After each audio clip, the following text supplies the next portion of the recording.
Hello everyone, welcome back to another video here on the Katahdin Zoo on Planet Zoo.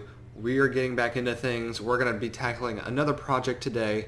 A few things I want to point out before we go any further into this video. I'm going to pause it. And the main reason why I'm doing that is because, oops, wrong button. Main reason why I'm doing that is because we are losing a lot of money very fast. So a lot of that money is coming from staff wages. I didn't even know I got taxed for some of this stuff. So regardless, we are not earning as much money as we did on donations and whatnot. What we're going to do to change that up is, one, we're going to add in an information building right over here. I think is a good primary location for that. I've noticed that people can purchase like little packs and stuff like that, so they can actually support animals and become part of this plan type thing, so they support their local zoo. So we're going to see if that brings in some more income. But at the same time, if that doesn't work as well, or let's just say if that money wasn't good enough for us, and if we wanted more, we're going to end up opening up a chief beef right here. So people can eat as well as drink here. And over here is a dead space, which we're going to fix at some point. And the main reason why I point that out is because we're just going to extend this building. And we're going to end up putting in another drink place right there. And then we can also get into like souvenirs and that type of stuff more toward the front of some sort.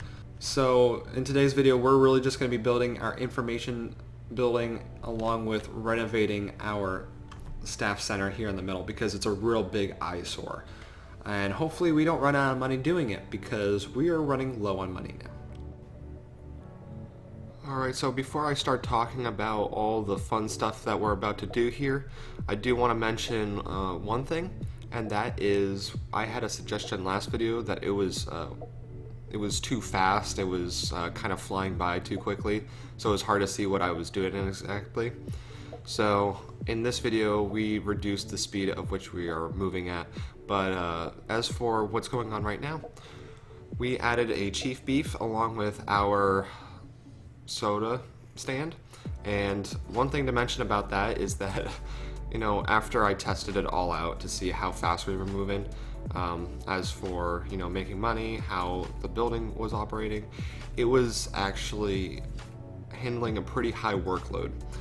So that being said, we're probably going to have to add another food stall in along with another beverage stall in, because both of them are so busy and always have a line that is filled to the maximum. Which is good for us because we can invest more money into providing more food and drink for our people, and that means more money in our pockets. So back into the staff center here, I was indecisive on whether or not I wanted to make a larger staff building or two smaller staff buildings. So I really don't make a decision in this episode. Actually, after the fact of building everything I needed to for this episode, we go back and make it into a larger staff building. But one problem with that is that the radius overlaps a little bit into the bathroom up toward the front. So I'm kind of debating whether or not I want to change that or not. So as of right now, we just did not customize those two buildings, which I don't think is too much of a big deal right now, considering we're going to keep changing this staff center in the building constantly. Now that being said, I kind of forgot, because in the beta I actually tried to put two staff buildings on top of each other, but it wouldn't work because it needed like a whole entire 4-meter buffer in between each other. I could do that in stacked buildings, so maybe I can try that for next episode, just a little bit of experiment. But that being said, I try to do some customization and try to make it look nice, but essentially the parts that I had weren't working the way I wanted it to. So we will see what we can do later about it. I wanted to see if I could mimic that little canopy looking thing that I was using earlier, the little wood thing that, you know, plants could grow on. I wanted to see if I could mimic that into making some sort of arch in front of these two buildings in the middle, but I couldn't seem to get it to work out. But as for our staff efficiency, I did mention last episode that we made staff rosters so we could make the zoo work more efficiently. Now, it was really funny because it still wasn't working the way I wanted it to. So that was what was bringing me, down in money, was that I had too many staff members. But I did figure out where the issue was, so don't worry about that. The issue is that there were a few staff members that were getting stuck in between staff paths and just regular paths, which was kind of a bummer. And I just had to really pick them up and move them, and that's what would fix it. But I didn't know the issue was really happening until I saw them, just kind of walking in, moonwalk style. Or not even moonwalk style, they weren't even moving, so. But with that was fixed, we make this info building right here. It came out pretty nice. I like how it came out.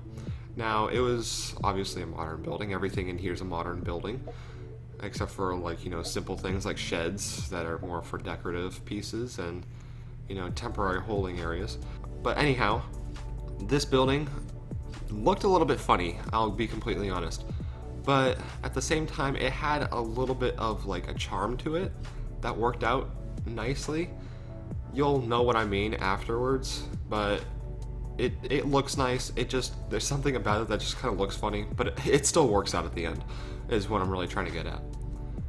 So this building also has a complete and utter chaos line of where people are just constantly coming up and buying all their audio tours, their donation packs, their umbrellas, and whatnot. So that being said, I could actually add on to this building and make 2 stands inside of this. So I may do that at a later date. I'm gonna start keeping an eye on how it works out to see if that does change, and really I just have to monitor the situation to see if I would have to extend this building. Or that being said, add another information building somewhere else in the zoo, but our zoo isn't that big enough for that yet. Now that just reminded me, I could also make a souvenir shop, and there's really nothing toward the beginning of our zoo.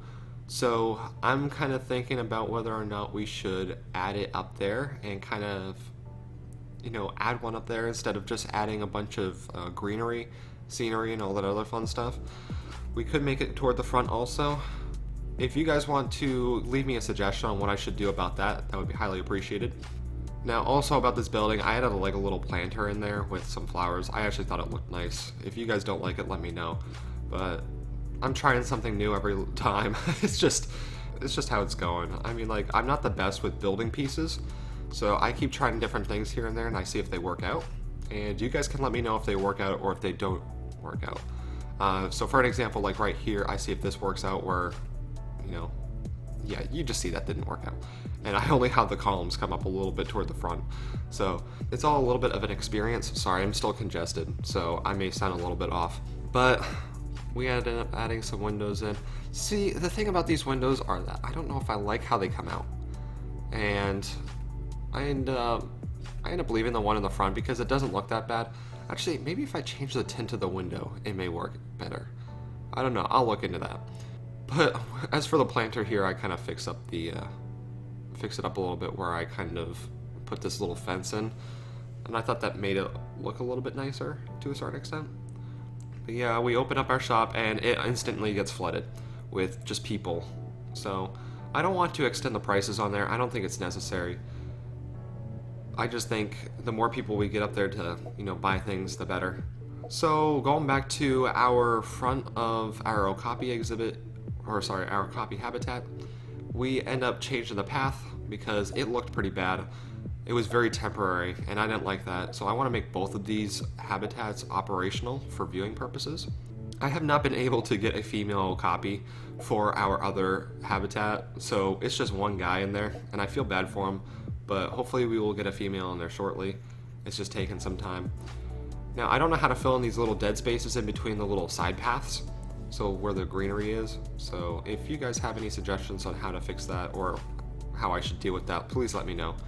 Now for the habitats themselves and the barriers, I changed it to a wood style barrier. It used to be a metal barrier, but I decided to not stay with that. But other than that, there's really nothing else to talk about in here. So I thank you guys for watching the video. Please hit that like button if you want to support out the channel. Hit subscribe if you haven't already, and I will see you guys in the next video. Goodbye.